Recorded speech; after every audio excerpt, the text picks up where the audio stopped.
화포천 옛 이야기.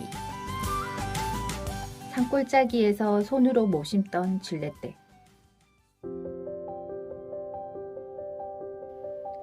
나는 질레떼기야. 질레에 살다가 결혼을 해서 이 동네에 왔지.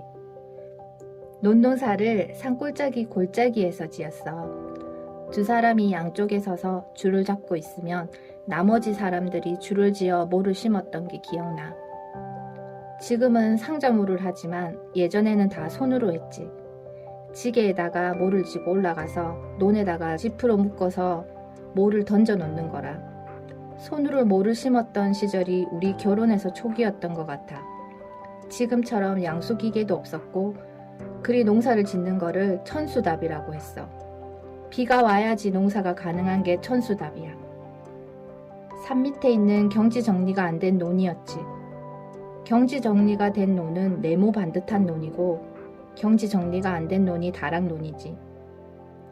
못줄은 나이롱줄인데 못 심는 간격을 모눈이라고 새까맣게 표를 해놨어. 그 자리에만 모를 심는 기라. 모 간격을 표시한 줄에다가 추나 리본을 해놨어. 못줄이 없는 시절에는 그냥 들어가서 심었어. 모심기 노래하며 못 심던 시절. 모심기 노래라는 게 있었는데 뭐야 너 언제 커서 열매 줄래? 이렇게 줄 잡는 사람이 먼저 하거든. 못 심는 사람이 허리 펴며 한 발짝 뒤로 나오면서 이달 크고 후달 커서 7, 8월에 열매 연다 라고 답하지. 허리가 아프고 힘이 드니까 힘든 거를 잊기 위해 같이 부르면서 합창을 했지. 산 쪽에서 작물을 키우기도 했고 예전에는 농사를 짓기 위해 저수지를 만들어 놓기도 했지. 나막신 신고 돌에 채여 발톱이 빠져도 다녔던 흙길. 우리는 농사 지어가면서 직장을 다니고 했어. 화포천은 수해가 심해서 살기가 어려운 동네였거든. 예전에는 병에 걸리면 더 힘들어졌어. 호열자라고 콜레라거든. 전염병에 걸리면 의료시설이 부족하다 보니까 한 집안이 다 몰살이 될 정도로 심하게 앓았거든. 집안에 병이 나면 난리였지. 고무신도 흔하지 않고 신발이 나막신 같은 거였는데 그걸 신고 흙길을 다니며 병수발을 했지. 길은 흙길에 돌이 채였어. 큰 집에 걸렸는데 시어머니가 큰 집 식구들은 살려야 하니까 불을 피워 누룽지를 끓여서 아침 저녁으로 해다 갖다 드렸어. 그때 나막신 신고 왔다 갔다 한다고 발톱이 다 빠졌대. 그래도 우리 시댁 식구들은 안 걸렸다고 하더라고. 3년에 한 번 추수하는 마을. 한 번은 우리 마을에 모를 심어놓고 타작하기 직전에 뚝이 터질 뿌렸다 애가. 7, 8월 장맞으면은 10월에서 11월에 나락이 익어서 타작을 해야 하는데 물이 드니까 먹을 게 없는 기라. 3년에 한 번씩 정도 추수해서 먹었던 것 같아. 투자할 거 다 해놓고 바다처럼 되어버리지.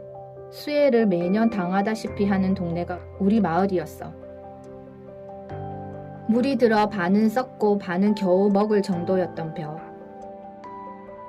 수해가 들어서 물이 들었다가 물이 빠지면 제일 밑에 있는 나락은 다 썩어서 못 쓰게 되고 높은 곳에 있는 것들은 반은 썩고 반은 쓸 수가 없는 기라. 먼저 빠진 곳은 다 안 썩고 그나마 쓸만한 것도 있는데 그것도 올바른 건 아니고 반은 못 쓰고 겨우 살려놓은 것도 옳은 곡식은 아닌 거라. 냄새도 나고 그랬거든. 방아로 찧어서 밥을 해서 먹었는데 지금 시절이면 짐승을 줘도 안 먹을 거라. 근데 그때는 먹을 게 없으니까 아까워서 밥을 해서 먹었지. 밤새 둑이 터질까 지키던 시절. 밤에 횃불을 들고 장제에 어은 태읍마을 중에 어느 둑이 터지는가 싶어서 지키고 있었지.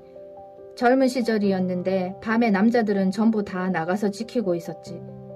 지금 생각하면 진짜 위험한 행동이었는데 물에 들어가서 지키고 있었는 기라. 여자들은 국밥을 끓이든지 죽을 쓰든지 해서 참을 갖다 줬어. 양동이에 이고 간다 아이가. 다행인 게 당시에는 차가 안 다니니까 덜 위험했지. 삽을 가지고 안쪽 흙을 떠가지고 가마니에다가 담아서 뚝을 쌓고 낮은 곳은 메꾸고 그랬다. 그 이듬해 농사 끝나고 나면 흙이 부족한 거는 리어카 가지고 산에 가서 흙을 퍼와서 보강을 하고 그랬어. 하포천 안에 흙이 낮은 거는 뚝을 메운다고 낮은 거라, 뚝 메운다고 높낮이가 있는 거라. 애들은 집에 있고 어른들은 교대로 그렇게 했지. 배를 타고 오가던 화포천. 영광사 스님이 배를 가지고 있었어.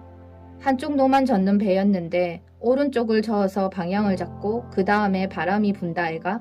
그래서 한쪽으로 기울었다 싶으면 왼쪽, 그리고 중심을 잡고 뒤쪽을 밀어 앞으로 나아갔지. 쪼매난 돛담배였어. 당시 비 오면 쓰는 배라 물 깊이가 낮으면 노가 흙길에 닿기도 했고 중심을 잡아서 사용이 가능했어.